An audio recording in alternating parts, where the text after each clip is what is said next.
Okay. All right, so we'll go to the text.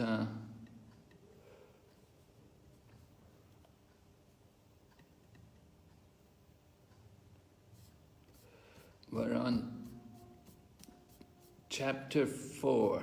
We're studying the Srimad Bhagavatam, Canto 3, and today we're on beginning chapter 4. Vidura approaches Maitreya. So you'll remember at the end of the 3rd chapter, we heard how there were inauspicious omens seen in Dwarka. So Lord Krishna advised everyone that they should, well, at least not everyone, but he took a group of the people from Dwarka, he took them to Prabhashetra, because it's a very good place to do charity. It's mentioned in the Puranas, you get a lot of benefit by going to Prabhashetra and doing charity. So Lord Krishna arranged to take a group of his devotees, and it's mentioned that the people who went with them to Prabhashetra, they were demigods who had come to take part in the Lord's pastimes. So the Lord took them to Prabhashetra, and when they went there, they did a lot of charity, and they fed the Brahmins very sumptuously. They fed the Brahmins very nice prasadam, and they gave them a lot of charity. They gave them all kinds of wealth. They even gave them girls if some of them wanted to have a wife and couldn't find a wife. They gave them ladies to make a wife, and they gave them horses and elephants and cows. So they gave a lot of charity. And after all that, so the Brahmanas were very satisfied. So then the devotees of Lord Krishna, who had all come there to Prabhashetra, they were given permission to take prasadam. And they took the remnants of the prasad, which had been left by all these Brahmins. So this is mentioned in the 1st verse. But then it mentions what happens, that in addition to taking prasadam, they also drank liquor made of rice. And Srila Prabhupada explains that, this is the Kshatriya custom. They have this kind of habits, Kshatriya people, that they sometimes drink. And they took this liquor made of rice. And by drinking, they became delirious and bereft of knowledge. And they touched the cores of each other's hearts with harsh words. And Srila Prabhupada explains in the purport there that this is the problem with drinking, that when people drink, that they can do these kinds of things. Prabhupada says in the purport, by such drinking, they became delirious and bereft of sense, so much so that they forgot their relationship with one another and used harsh words which touched the cores of each other's heart. Drinking is so harmful that even such a highly cultured family becomes affected by intoxication and can forget themselves in a drunken state. The descendants of Vrishni and Bhoja were not expected to forget themselves in this way, but by the will of the Supreme it happened, and thus they became harsh towards each other. So it's mentioned there, by the will of the Supreme. it happened. We should understand ordinary people, when they go and drink, it is not by the will of the Supreme. This event which is taking place, which is being described in Srimad Bhagavatam, this is one of the pastimes of the Lord. And the Lord arranged this pastime so that because he has to send these demigods back to their positions in the heavenly planets. These demigods are all his devotees, and they'd taken birth in the Yadu dynasty to take part in his pastimes. However, Lord Krishna had been in the world for 125 years, and that was what was expected. He was expected to remain in the world for 125 years. So he had completed that 125 years, and it was time for him to finish his pastimes and to move and go to another universe. So before he goes, he first of all has to make arrangements to send the demigods back to their positions in the heavenly planets. So he took the demigods with him to Prabhashetra. It's described in 11th Canto how they took a boat from Dwarka and came over to the mainland, and then they had chariots there to take them to Prabhashetra. And they went there, and then they performed sacrifice, and they gave all the charity, and then they drank the liquor.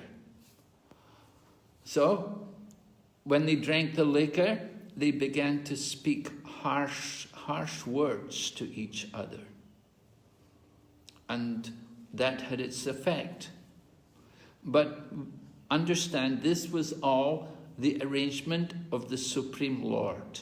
It was not going on under the influence of the modes of nature. It was the arrangement of the Supreme Lord that this should happen. So then text 2 goes on to describe the results of their intoxication and their harsh words. And so it's described as by the friction of bamboo, destruction takes place. So also at sunset, by the interaction of the faults of intoxication, all their minds became unbalanced and destruction took place. So this is the effect of intoxication. We, of course, in the Krishna consciousness movement, we strictly follow no intoxication.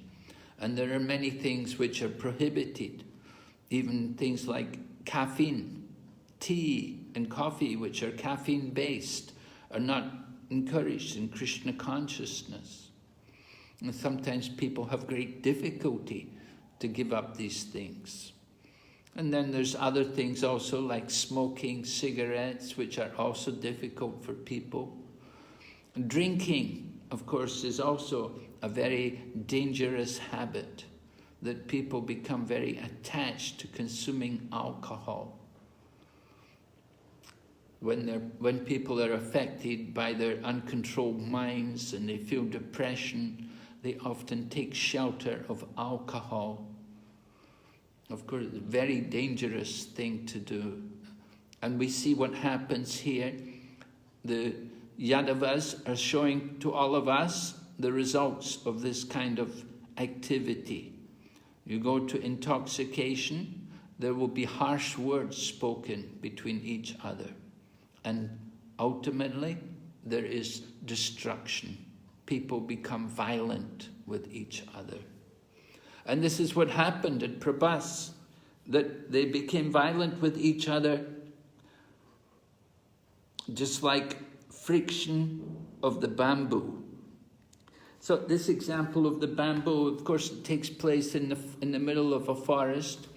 Prabhupada writes in the purport, just as there is no possibility of a fires occurring deep in the forest due to human effort, so also there was no power in the universe which could vanquish the descendants of Yadu, who were protected by the Lord. The Lord wanted them to be so destroyed, and thus they obeyed his order, as indicated by the word tad anugyata. So the Lord wanted them to be destroyed. Yeah, he wanted them to be destroyed because he wants them to go back to their original positions. The Devas would go back to the heavenly planets, and the Lord's eternal associates who had come from the holy dhams like Sweta Dweep and Vaikuntha, they would go back to their abodes also. Actually, even mentions Badarik Ashram, that some devotees had even come from Badarik Ashram, so they would go back there also. The eternal devotees, they'd go back to their position. So the Lord wanted them to be destroyed. He wanted them to be removed. And there's a lot of reasons why he wanted that.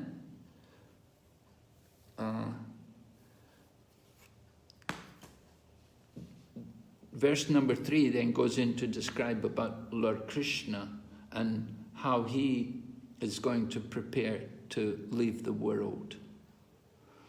Before he leaves the world, however, he's going to meet with Uddhava. So the Lord wanted the Yadu dynasty removed from the world. He wanted the different eternal associates also to go back to the holy dhams. And he wanted also to go back to his abode or to go on to another universe. He wanted to finish his pastimes.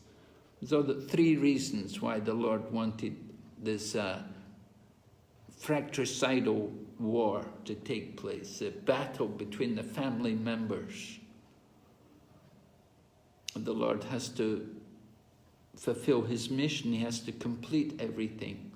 Now, why would everybody have to go back, or why would they have to destroy each other in such a violent manner?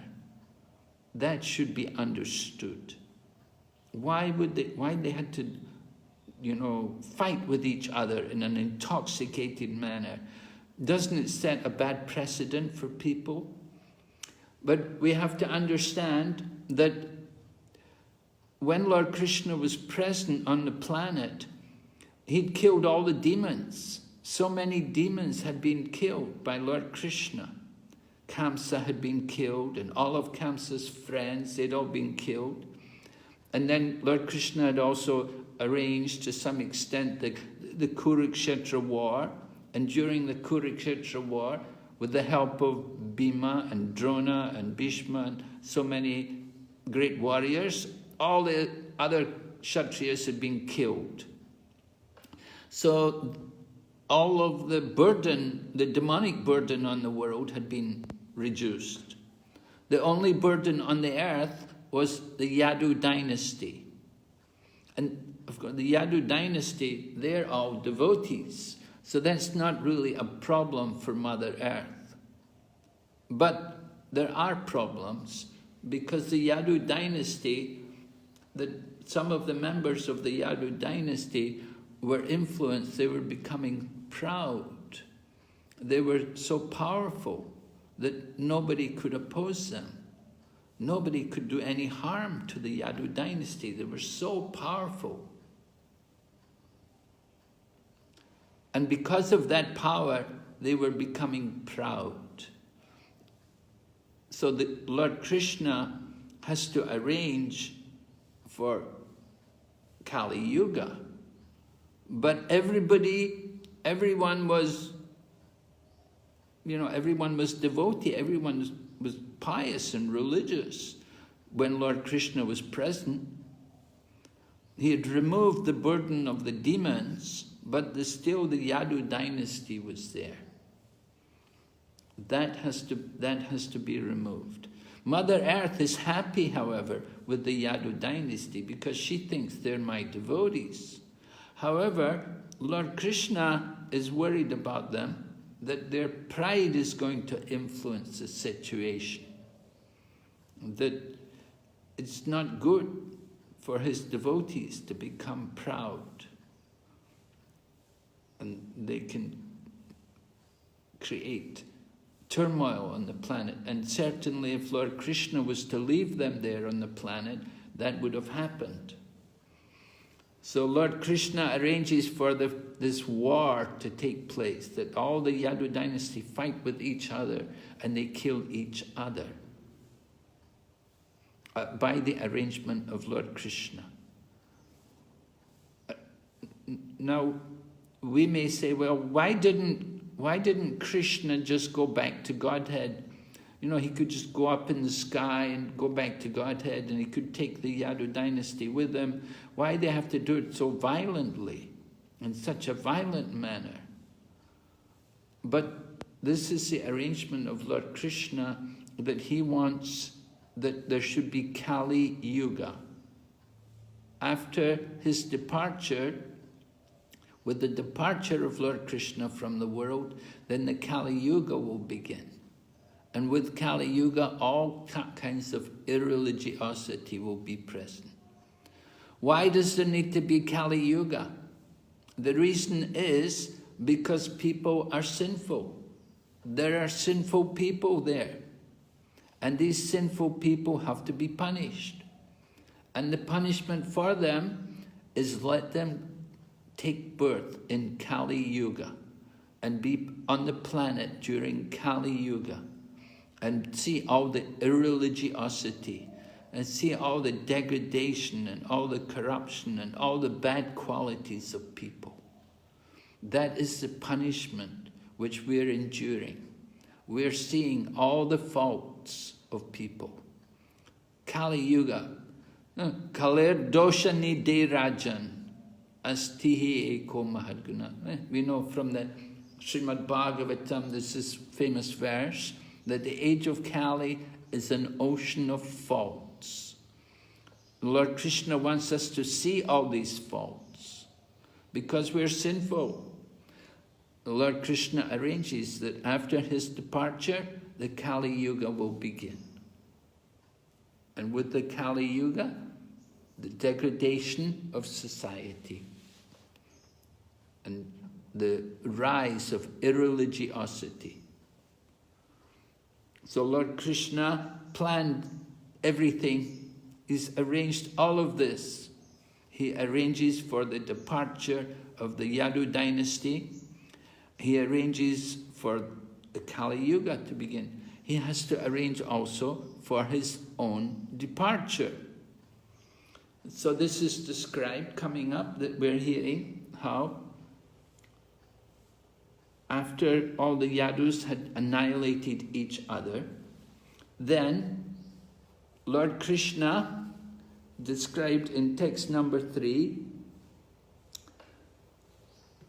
Lord Sri Krishna, after foreseeing the end of his family by his internal potency, went to the bank of the river Saraswati, sipped water, and sat down underneath a tree.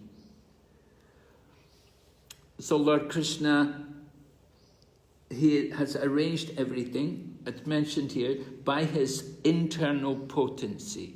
By his spiritual potency, the Lord has arranged all of this. He's arranged for the departure of the Yadu dynasty, and now he's going to arrange for his own departure. He wants to depart from the world himself. Prabhupada's purport, Prabhupada said, they were all his sons and grandsons and were given complete protection by the paternal affection of the Lord. How they could be vanquished in the presence of the Lord is answered in this verse. Everything was done by the Lord himself. So the Lord's family members are described that they're all demigods. They have to go back to heaven. So he brought them all there, let them all drink, get intoxicated. First they do a lot of charity, they set the wonderful example, giving charity, feeding the Brahmins, and then they eat the remnants, and then they fight. Because they drink, and they fight, and they annihilate each other. And it describes in the 11th canto that they got so violent that they were even attacking Lord Krishna and Lord Balaram. They were fighting with each other. People who had been brothers would fight with each other. And grandfather would fight with grandson. Samba was fighting with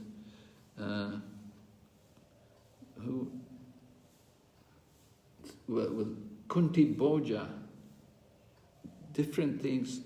They were all fighting, and they were fighting to kill each other. And they did. They killed each other. So it's described millions of people died at Prabhashetra. Millions of them died. And it was all the arrangement of Lord Krishna to reduce the burden of the world. The Acharyas give an example. They say, just like the young wife, she will decorate herself with many ornaments, golden ornaments. She'll put them on, she'll put these different ornaments on her. And these ornaments are like a heavy burden on her body. But she will wear them for the pleasure of her husband. But the husband will come and he will take the ornaments off his wife, because he knows they're just a burden for her. So the same way, the Yadu dynasty was like a burden for the earth. But the earth was happy because they're devotees, because they're pious, but the Lord himself wanted to relieve the earth of that burden, because he foresaw that if they did not leave the planet, there would be difficulties. So the Lord arranged for their departure. Prabhupada's purport notes, Srila Jiva Goswami's comment on these incidents is comments on these incidents as a magical performance. Magical performances. It's described like that. There's a pastime, the great magician came into the court of the king and he performed magic. But the magic was very unusual. The son of the king came and the magician arranged that the son of the king would die. And then so many other people all died. It was all arranged by the magician. And the magician himself died. But then a few weeks later, the daughter of the magician came and said, my father told me to come and take some reward from you. All of your family are well. Here is your son. And everyone was brought back to life by the power of the magician. So some magicians are so expert, they can do like that. So Jiva Goswami, he compares the Lord's pastime in arranging for the disappearance of the Yadu dynasty to a magical performance. Some magician comes who can do these kind of things.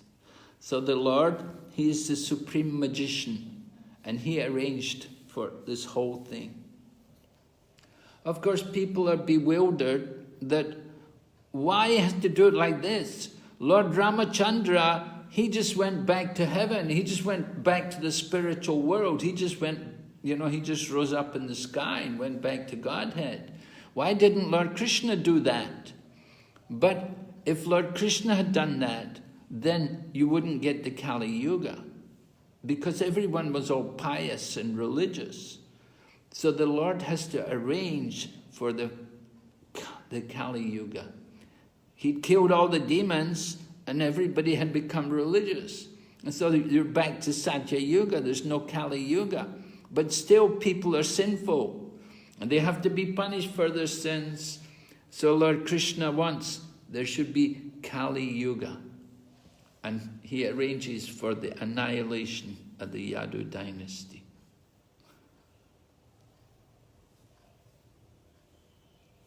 Okay, so then the Lord is sitting under a tree, and this tree, of course, this is the Ashwata tree. The Ashwata tree, which is a special significance. He's sitting with his back leaning against the tree. The tree represents the material world, the Ashwata, meaning that which has no tomorrow. The material world is like that. This whole material world is like this Ashwata tree, that which has no tomorrow. There will be no tomorrow for the material world. Material world will be destroyed, is created, not annihilated. So the material energy is at the back of the Lord, just as the tree is at the back of Lord Krishna, where he's sitting. There's a tree, and it was behind him. So Lord Krishna is sitting with his back to the tree. The material nature is behind the Lord. It is not pleasing. In the Bhagavad Gita, Lord Krishna also describes like that, that it is his separated energy, right? Bina prakriter ashtada, his separated energy. So the material energy is not so pleasing to the Lord. And that's shown by the Lord sitting against the tree, against the Ashwata tree.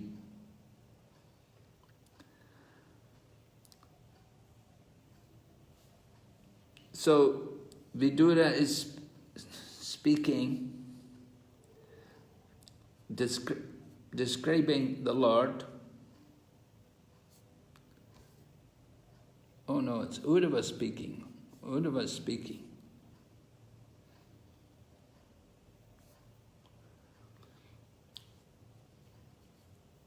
He's describing the Lord. The Lord is the vanquisher of the distresses of one who is surrendered unto him. Thus he who desired to destroy his family told me previously to go to Badarik Ashram.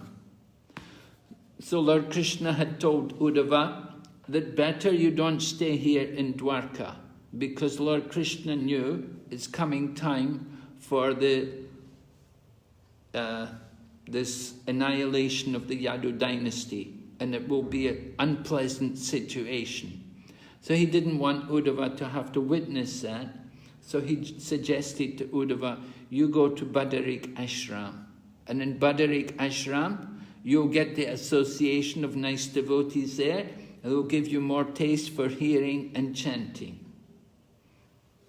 However, although he got that advice from Lord Krishna, Uddhava didn't go because he's very attached. Text 5 describes, it was impossible for him to be separated from the lotus feet of the Lord. So he followed him, and he came along to the spot where the Lord is sitting under the tree. Text number 6. Uddhava is saying, I saw my patron and master, Lord Sri Krishna, sitting alone and deeply thinking, taking shelter on the bank of the river Saraswati, although he is the shelter of the goddess of fortune. So the Lord is alone, but he's taking shelter of a tree. He's under the shelter of a tree. But he himself gives shelter to the goddess of fortune. So it appears like a contradiction, that Lord Krishna doesn't need any shelter, but still he takes shelter. Lord Krishna's pastimes are always full of contradictions, controversy, contradictions, and so many different things difficult to understand. And the most difficult of all Lord Krishna's pastimes to understand is this pastime of the departure of the Yadu dynasty, the annihilation of the Yadu dynasty, and Lord Krishna's own disappearance from the world is also very difficult for people who are weak in faith. It's very difficult for them to understand how the Lord could leave the world in this manner. So text number 7 describes the Lord's body, the beauty of the Lord's body. And it's also describing how the Lord is appearing in his four-handed form.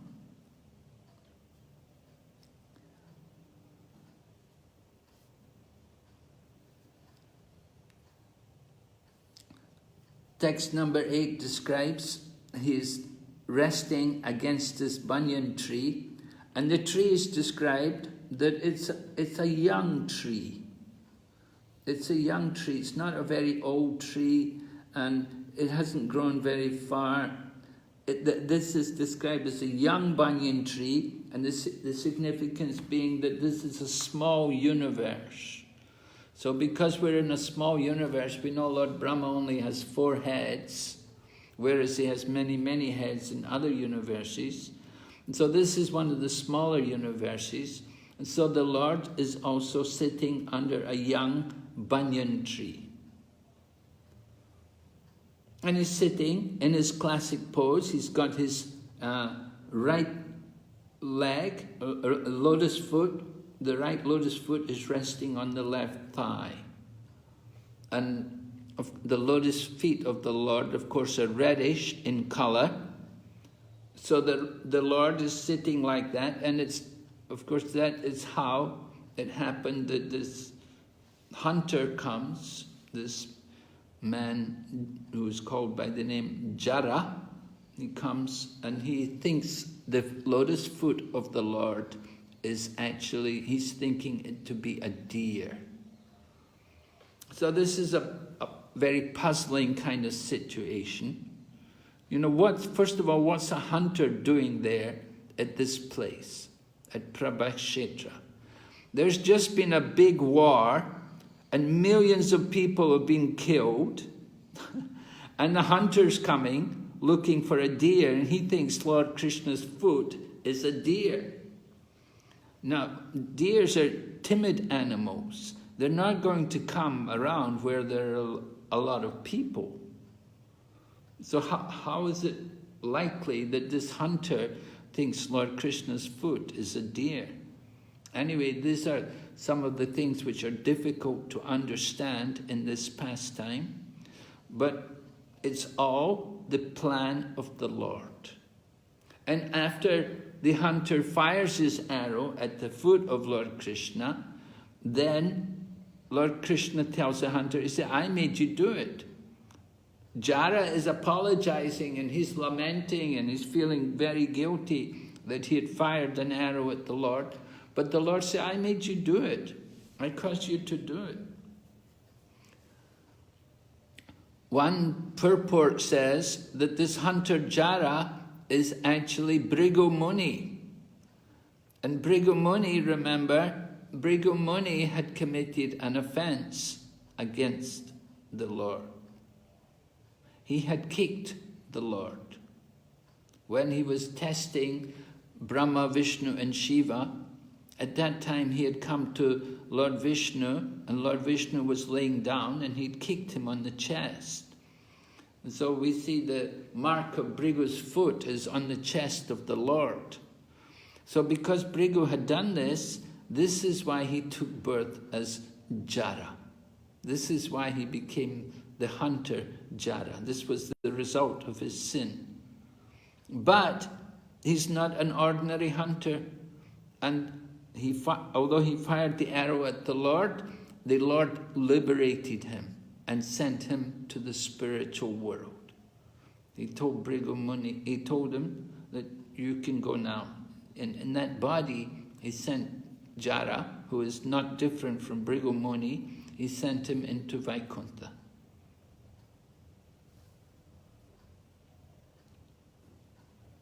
So text number 8 is describing here the Lord sitting, and he had left all household comforts, and he looked quite cheerful in that posture.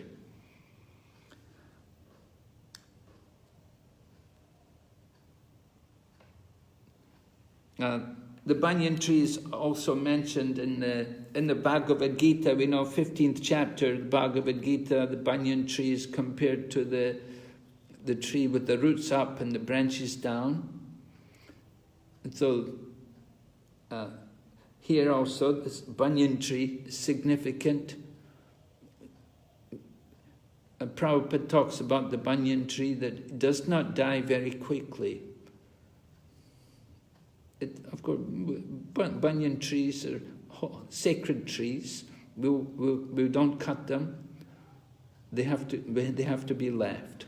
Once they're planted, they grow. And they grow and grow, and they just keep growing. And there's banyan trees hundreds and hundreds of years old. In Calcutta Botanical Gardens, there's a big banyan tree. And it's at least 500 years old.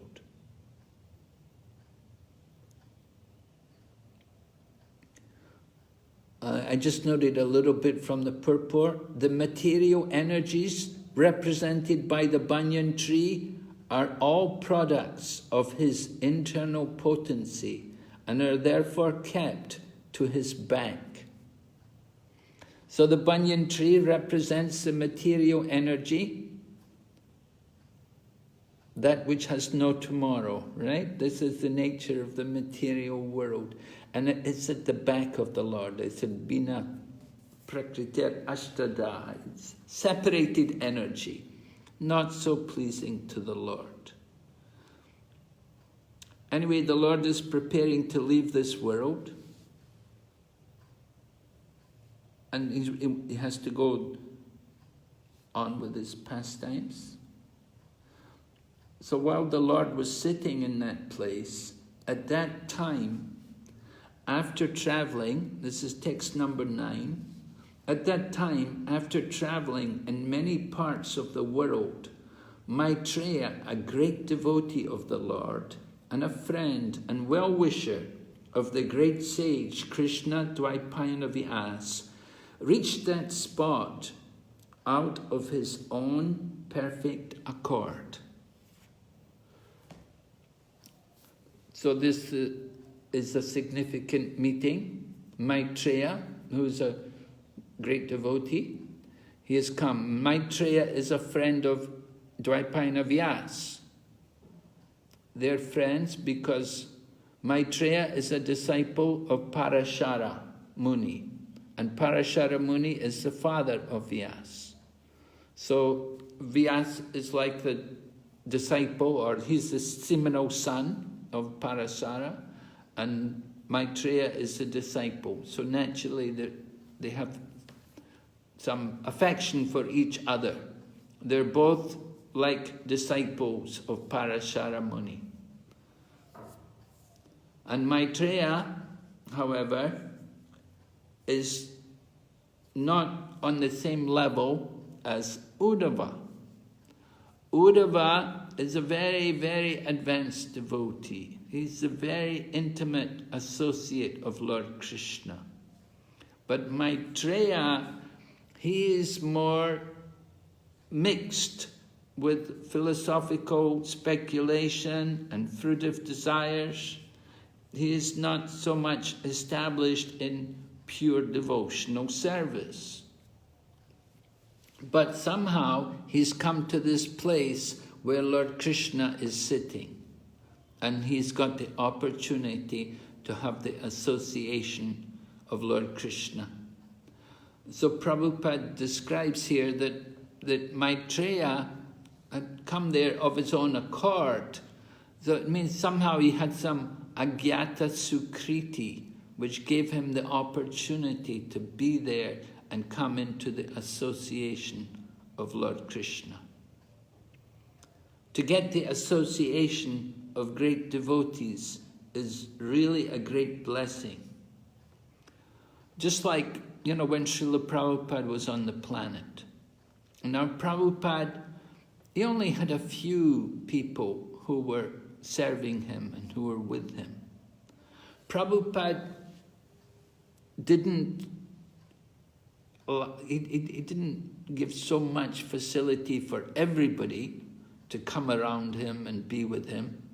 He had his own group of servants with him. He had his servant who would give massage, and those were people like Hari Suri, Shrutakirti Prabhu. And he had his Sanskrit editor, Pradyumna Prabhu, and he had also maybe a secretary. Sometimes it was Tamal Krishna Maharaj, sometimes it was Brahmananda Swami, different people, different sannyasis, senior men, very senior men. So that was really who were with Prabhupada. And then somebody would be cooking, sometimes Prabhupada's servant would cook for him, and sometimes some ladies would come, senior ladies would come and cook for Prabhupada. But it's not like everybody got to be with intimate association with Prabhupada. It was a little difficult. Sometimes, like in India, sometimes, you know, you could maybe get to sit there in Prabhupada's room in the afternoon, in the late afternoon. Prabhupada would, well, not so late, but in the afternoon, Prabhupada would sit there in his room and he would meet guests. And the guests would come, Prabhupada would talk to them. Sometimes we would get to go on a morning walk with Prabhupada. And Prabhupada would chant japa, and sometimes he would talk. Sometimes he would say something. But that was also restricted. Who got to go on the morning walk? Not everybody gets to go on the morning walk with Prabhupada. Sometimes it would be very rare, particularly when Prabhupada was in the West. It was quite controlled because, you know, there's all kinds of people around, and you don't want people coming who are going to be disturbing or saying nasty things or insulting things or challenging things. And so the association was controlled. Who was going to be there? Who's going to be around Prabhupada? But if you got that association, certainly you were very fortunate. And so in the same way here, Maitreya is very fortunate. Somehow he's come to this place where Lord Krishna is before he finishes his pastimes. So Maitreya had that good fortune, wasn't that he was a great devotee so much, but it was more his agyata sukriti, which got him the association.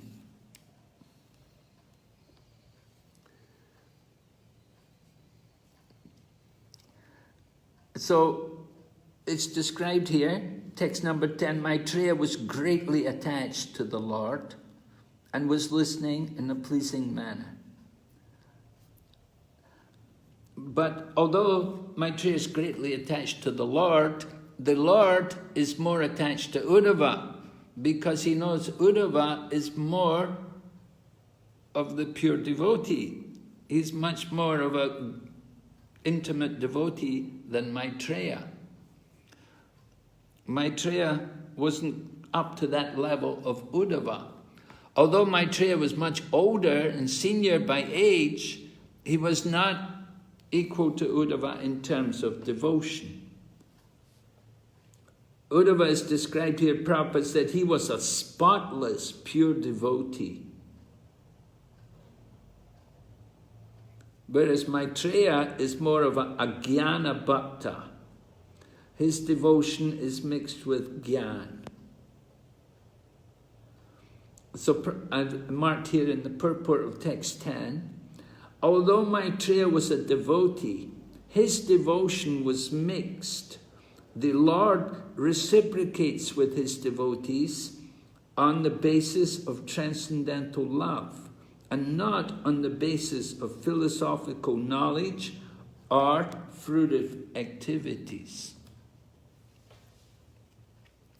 We classify devotees as Kanishta, Madhyam, and Uttama based on different criterion. One criteria is based on their faith in the process and the Shastra, and their knowledge of the Shastra. And on that basis, we can classify them as Kanishta, Madhyam, or Uttama.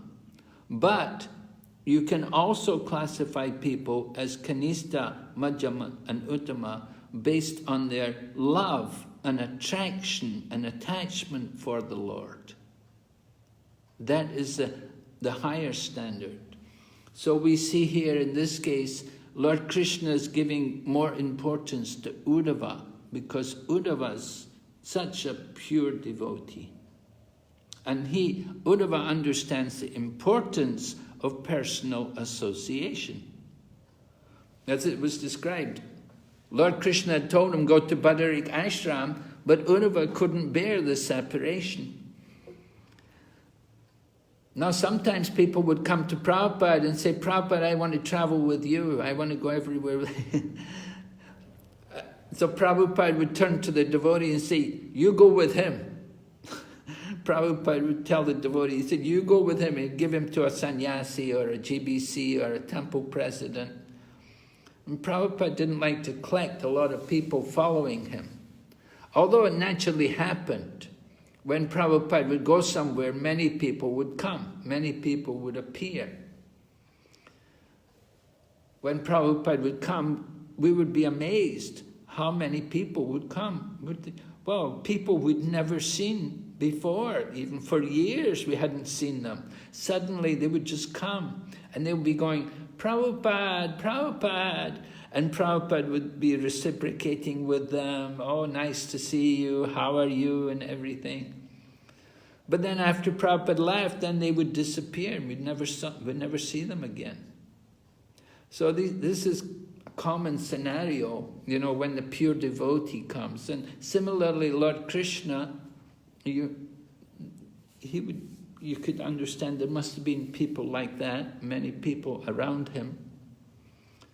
So Lord Krishna is very much attached to Uddhava, because Uddhava is the spotless devotee. So when he's talking, he's not giving much attention to Maitreya. He's speaking to Uddhava.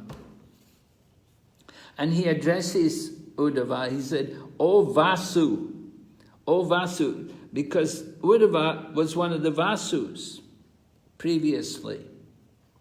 And Lord Krishna speaks about it. He said, I know from within your mind what you desired in the days of yore, when the Vasus and other demigods responsible for expanding the universal affairs performed sacrifice. You particularly desired to achieve my association. This is very difficult for others to obtain, but I award it unto you. So Uddhava understood the importance of personal association with the Lord. Maitreya, being a Jnana Bhakta, he had not really understood this up until this point. However, after hearing the Lord talk about how rare it was to get his personal association, then Uddhava could better understand the importance of that personal association.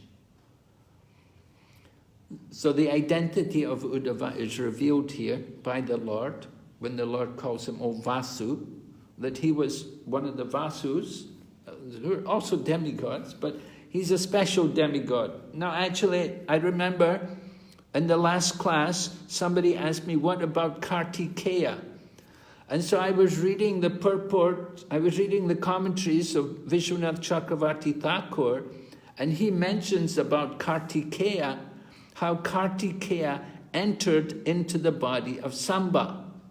And he said, and Vishwanath Chakravarti Thakur says that he also goes back to Godhead. He doesn't go to heaven, he goes back to Godhead. So that particular Kartikeya who enters into Samba, he goes back to Godhead. But if he's just one of the devas, an ordinary deva, you know, the devas, they go back to the heavenly planets and continue their duties, overseeing the universal affairs. Okay, a little point in the purport here. Only the pure devotees can know by the mercy of the Lord that the personal association of the Lord is the highest perfection of life.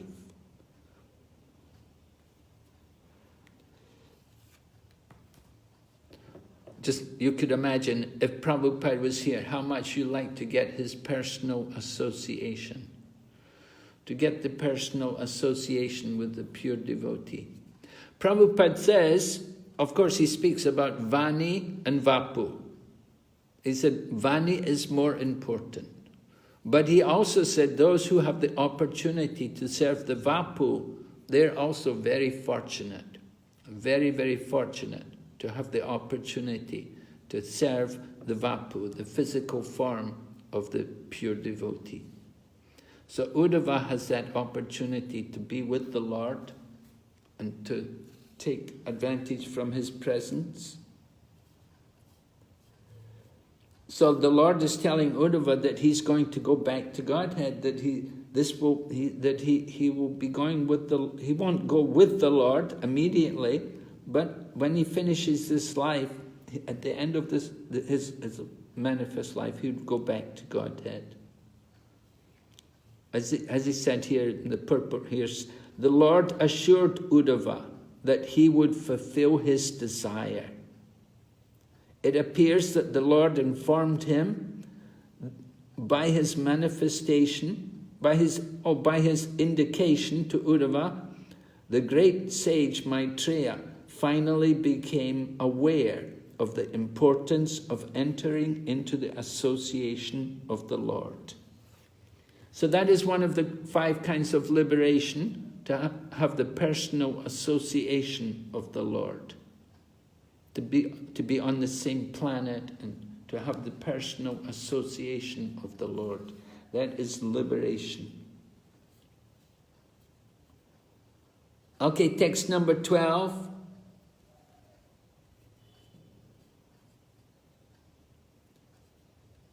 Your present life is the last and the supermost, because in this term of life you have been awarded my ultimate favor. Now you will go to my transcendental abode Vaikuntha by leaving the universe of conditioned living entities.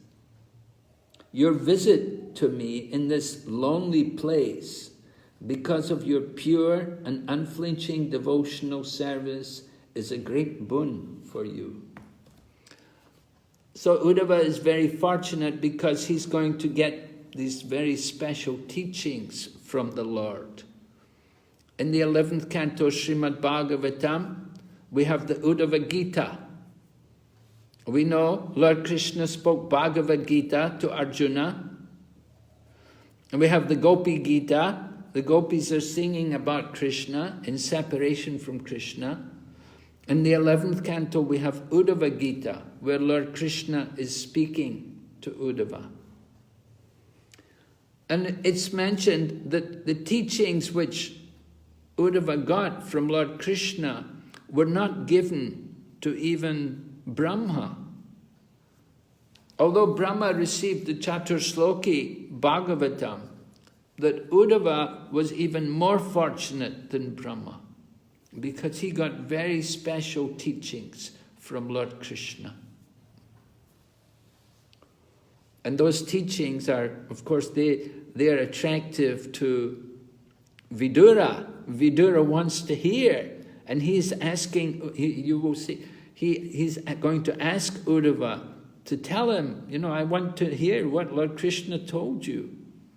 But, Uddhava's not going to tell him. He's going to say, no, you ask Maitreya. You go to Maitreya. So that point will come up as we go through the chapter. And we'll hear about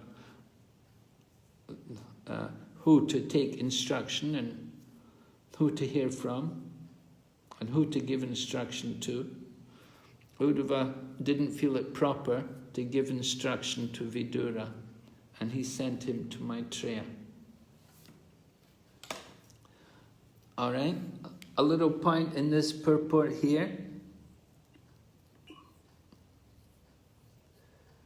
The Lord is everywhere at all times, and his appearance and disappearance are merely the experience of the inhabitants of a particular universe. He is just like the sun. So, of course, this is like the message which Krishna gave to the gopis. When he sent Uddhava with a message to give to the gopis after he had left the gopis in Vrindavan, the gopis were feeling separation from Lord Krishna. So Lord Krishna wrote a message to them, and he just told the gopis, he said, I'm everywhere. You don't have to worry. He said, I'm everywhere. I'm always with you. So this point is made here also. The Lord is present everywhere by his omnipotency, but we experience a special feeling due to the presence of the Lord. When the Lord personally appears, the personal manifestation, not just simply his impersonal feature.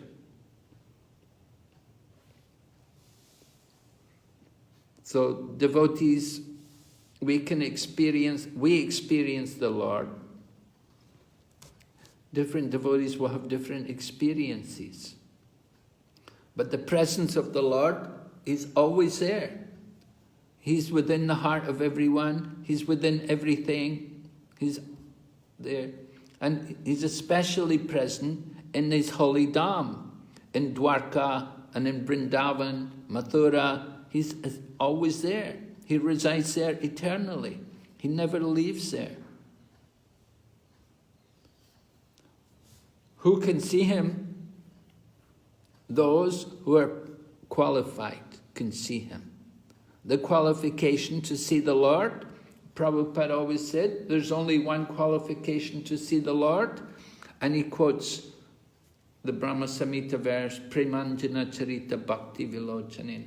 When our eyes are anointed with love of God, then we can see Krishna, then we will see him. So feeling the presence of the Lord, this is important. And feeling the departure of the Lord, seeing the departure of the Lord, that is also something which is very painful. And Uddhava is going to see that. He's going to actually see the Lord depart from the world, and it's going to be unbearably painful for him. Because although Uddhava wants to go with the Lord says, no, you have to stay. You have to stay and preach. Just like devotees wanted to be with Prabhupada. But Prabhupada would say, no, you stay here and preach. One devotee, there was one sannyasi one time, and he'd gone to Vrindavan, and he became very attached to Vrindavan. He really liked Vrindavan very much. And he told Prabhupada, he said, Prabhupada, I just want to stay here in Vrindavan. But Prabhupada said to him, he said, your duty is to give Vrindavan to others. You don't just stay here yourself and enjoy Vrindavan, but you should go and give Vrindavan to others. And Prabhupada had initiated him as a sannyasi with that mission at heart. Of course, there are some concessions to that.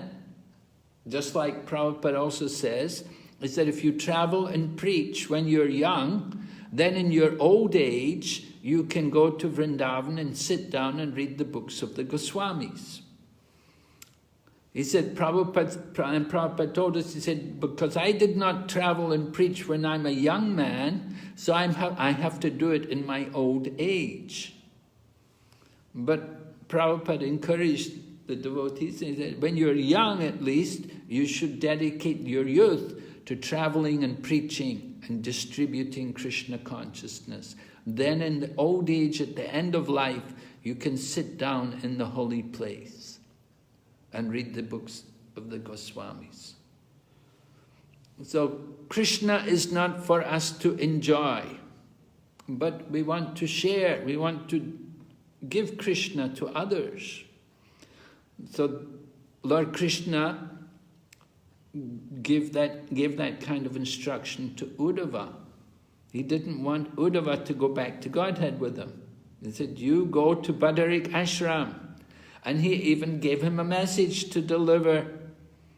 And later on we will hear the message which was given by the Lord to give to Narayan Rishis and to the devotees who were living there in Badarik Ashram.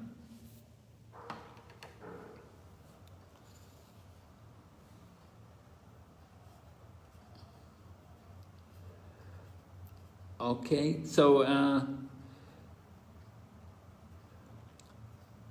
mention text 13 about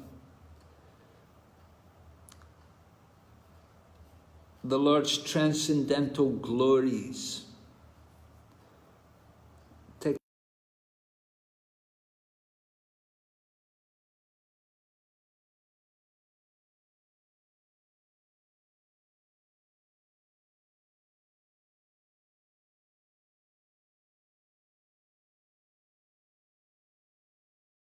So, of course, that is actually the Chaturshloki Bhagavatam. The Lord instructed the four nutshell verses of Srimad Bhagavatam to Lord Brahma. And Prabhupada comments about these four verses, how that it's very much regretted that the impersonalists, that they take up these four verses of the Bhagavatam and they use them to propagate their impersonal philosophy. Actually, they're never meant to touch the Srimad Bhagavatam. But they take these four verses particularly, and these four verses they're easily manipulated by them to present their impersonal philosophy.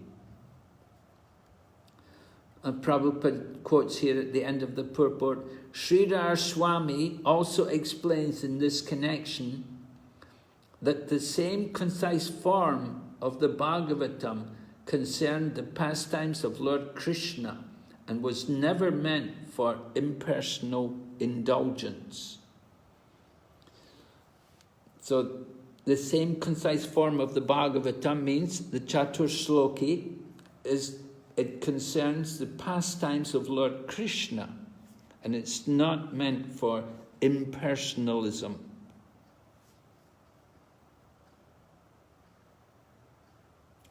All right, so then text 14 goes on. We hear from Uddhava. Uddhava is speaking, and he's telling Vidura. He said, when I was thus favored at every moment by the Supreme Personality of Godhead and addressed by him with great affection, my words failed in tears and the hairs of my body erupted. After smearing my tears with folded hands, I spoke like this. So you can see what kind of devotee Uddhava was. He was really a great devotee, and he was really on the platform of bhava and prema. He was on the higher stages of love of God, and he was experiencing all the transcendental emotions due to his love for Krishna. Someone like Maitreya, he wouldn't have quite the same feelings, because Maitreya, he was not up to that level of Uddhava.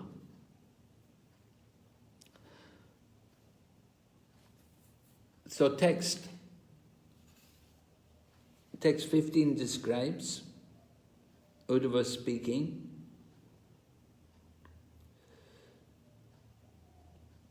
Uddhava is speaking, he's just speaking to the Lord, and he's telling the Lord that he has no material desire. He doesn't want anything for sense gratification. He's not interested in dharma, artha, kama, moksha. those things. He knows all of these things are available for anybody who's doing devotional service, but they're not important for him. What is important, what only has meaning for Uddhava, is service to the lotus feet of the Lord. So Uddhava is speaking about that how much he's attached to serving the lotus feet of the Lord, and he wants the Lord to know how much he's attached to the Lord's service. And then he goes on, in text number 16, he goes on to speak about some of these contradictions about the Lord, which bewilder the mind of the neophyte devotee. They become so puzzled, they think, how could this be? And they think, oh, I'll just give it up, just forget it. So the contradictions are mentioned. He said that, Uddhava talks about, he said that you engage in fruitive work, although you are free from all desires. The Lord engages in fruitive work. Fruitive work. What did he do? Well, he picked up the Govardhan Hill, right? He was holding up the Govardhan Hill. He was taking care of the cows, and he was doing a lot of different things. It seemed like work. But at the same time, you're free from all desires. So that is a contradiction. And then you take birth, although you're unborn. Well, that's a common contradiction. We often hear this. I was preaching one time, distributing books in Europe one day, and it happened that I met a man. He said to me, I know Krishna cannot be God. He said, he takes birth. He said, he cannot be God, he takes birth. And then he said to me, Shiva is God. Shiva is light. You know? So here also it mentions that you take birth although you are unborn. And so this young man I met, he was telling me Shiva is God, Shiva is light. So I asked him, well, where does the light come from?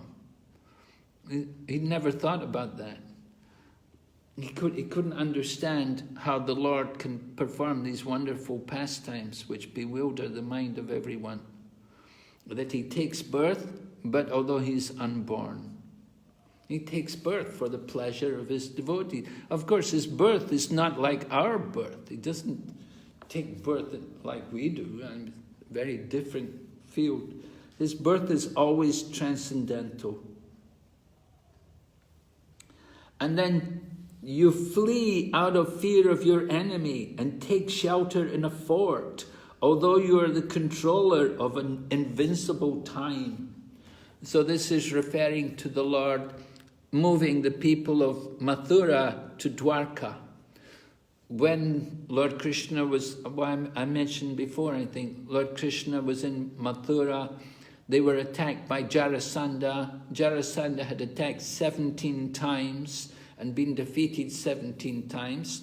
And then the 18th time, when Jarasandha came with his army, at this time Kalayavana also came.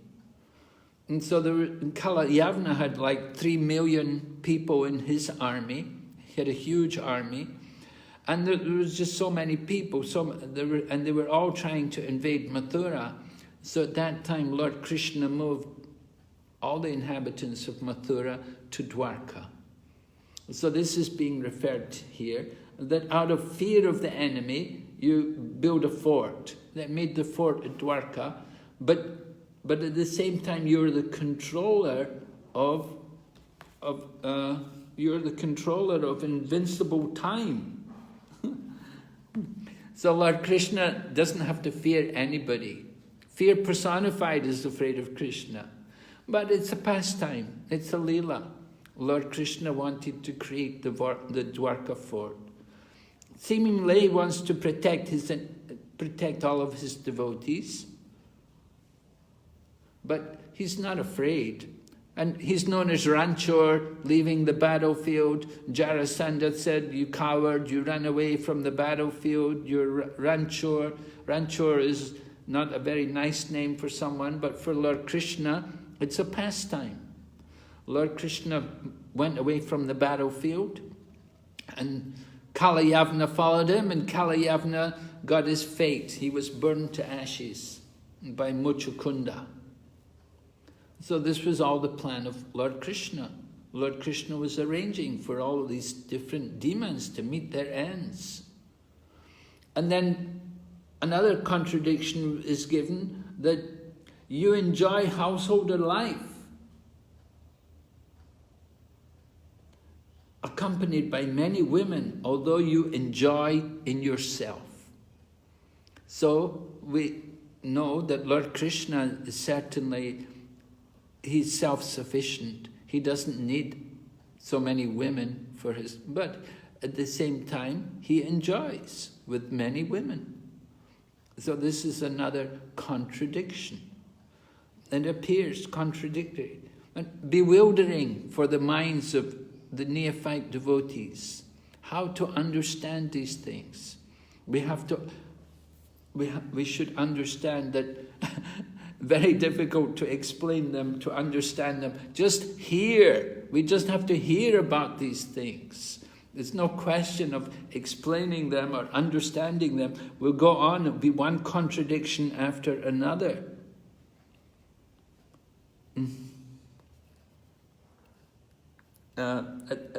It's mentioned...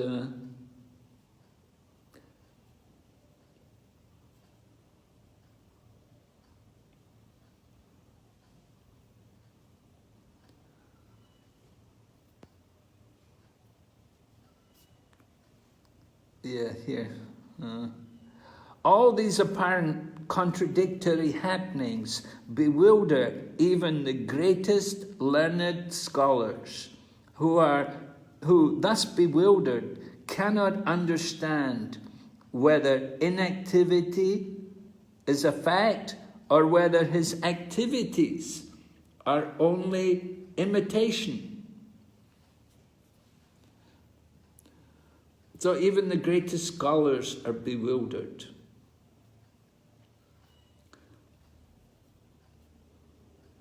This cannot be understood by the mundane speculators. For the mundane speculators, there is certainly a kind of bewilderment. But for the transcendental devotees, there is nothing astonishing in this. And then Prabhupada gives us a little bit of an explanation. He says, the Brahman conception of the Absolute Truth is certainly the negation of all mundane activities.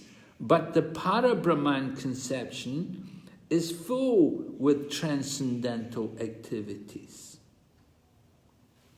So Lord Krishna, of course, is the Para-Brahman. We are the Brahman, we living entities, we are on the platform of Brahman. On the platform of Brahman, there's negation of activities.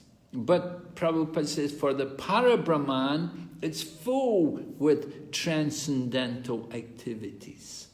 And one who knows the distinction between Brahman and Para-Brahman, then he is the real transcendentalist.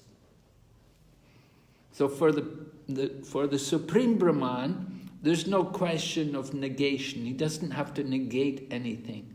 But everything which he does, all of his activities are on the transcendental platform. They're never material. They're never mundane. So this is the contradiction. And then text 17 continues with another contradiction, a little bit contradiction again. These two verses describing the contradictions in the Lord, describing that your eternal self is never divided by the influence of time. There is no limitation to your perfect knowledge.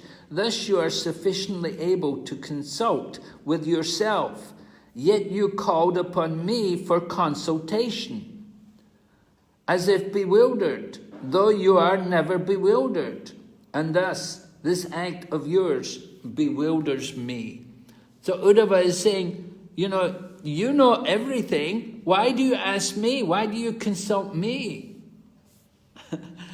It's interesting because, Prabhupada would also do like that sometimes also.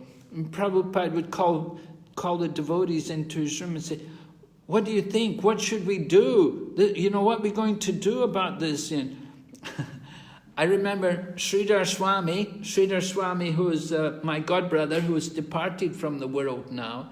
But I remember him telling us, he said, Prabhupada called him into his room one day when he was a brahmachari.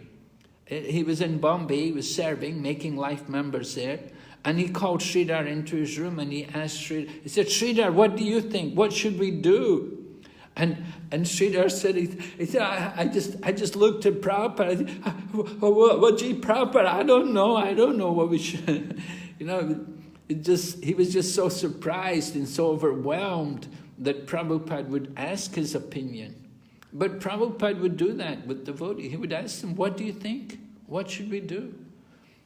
He just wanted to hear, not necessarily that he would do what they... And similarly, Lord Krishna is asking Uddhava. He would consult Uddhava. What should we do? Maharaj Yudhisthira has to perform Rajasuya sacrifice. What should we do? What about Jarasandha? How should we do it? How are we going to kill him? So this was contradiction. And we see Prabhupada gives us a very nice point here at the end of the purport here of 17, which is really what we have to, how we have to understand these contradictions. Prabhupada writes, all these actions of the Lord appear to be contradictory, although there is no contradiction in the routine activities of the Lord. Therefore, it is better to see them as they are and not attempt to explain them. So this is the point.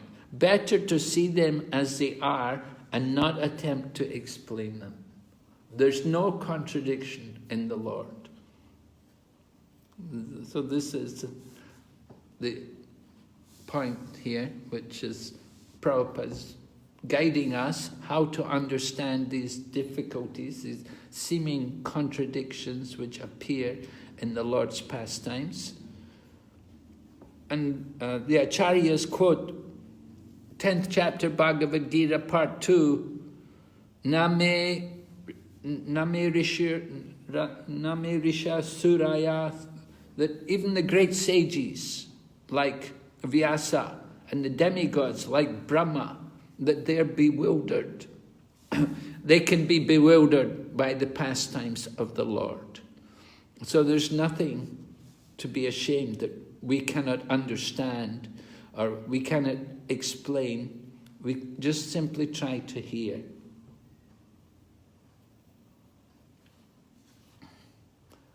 And Grandfather Bhishma also said a similar quote. There's a famous verse in the Bhagavatam, first canto there, departure of Bhishma. Grandfather Bhishma is laying on his bed of arrows. He's speaking to Maharaj Yudhisthira. He described, no one can understand the pastimes of the Lord. That just appreciate them for what they are. Don't try to understand them, but just appreciate what they are. All right, I thought we'll just do one more verse. Uddhava is making his request in text 18. He said, I want you to, my Lord, kindly explain to us, if you think we're competent to receive it, that transcendental knowledge which gives enlightenment about yourself and which you explained before to Brahmaji. So Uddhava is asking the Lord to explain to him this Chatur Sloki Bhagavatam, which the Lord had already given to Brahmaji. And the Lord will give the very special knowledge to Uddhava, which even Brahma didn't get. So that is that Param Sthiti, the supreme pastimes of the Lord. And with that knowledge, then we will know about the Lord's dealings, the Lord's pastimes with his devotees in Vrindavan and Dwarka, and like that. a little something very special.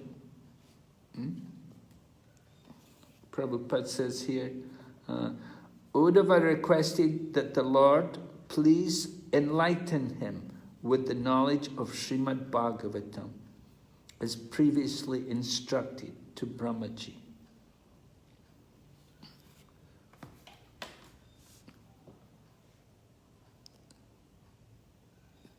So, Hare Krishna.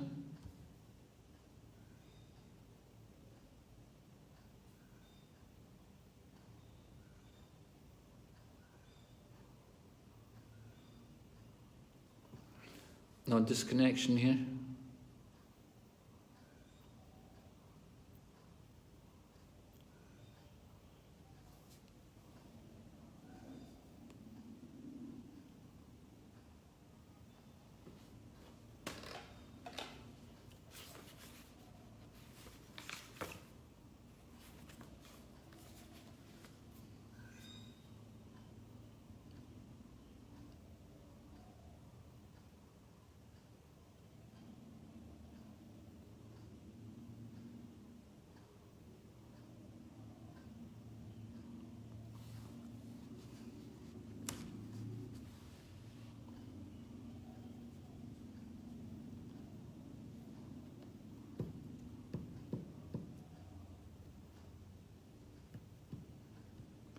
Hare Krishna, Krishna Krishna, Hare Hare, Hare Ram, Ram Ram, Hare Hare. Hare Krishna, Krishna Krishna. Hare Bo.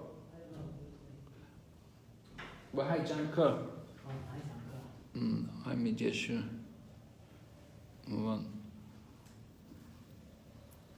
What is Sin Hao Buhao?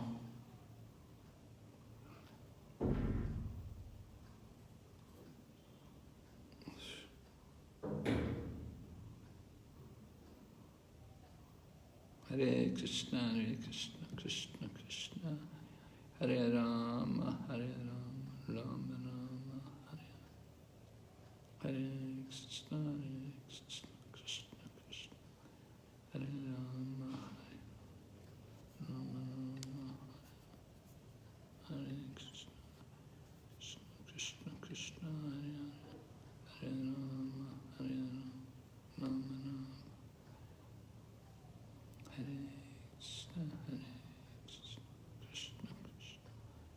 Hare